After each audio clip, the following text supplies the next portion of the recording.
ஞாலத்தை படைத்த இறைவனை திருக்கரங்களில் ஏந்திடும் புனிதரே, போல மிகுந்தவும் கொடியும் இரு கரங்களை விரித்தே அழைக்குதே. வானிலே அசைந்து ஆட எம்மேனியும் சிலிர்த்து மகிழுதே.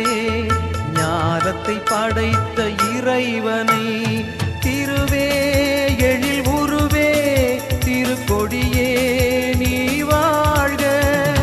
அழகே இறைக்கரமே புதுமை புனிதரே வாழ்க.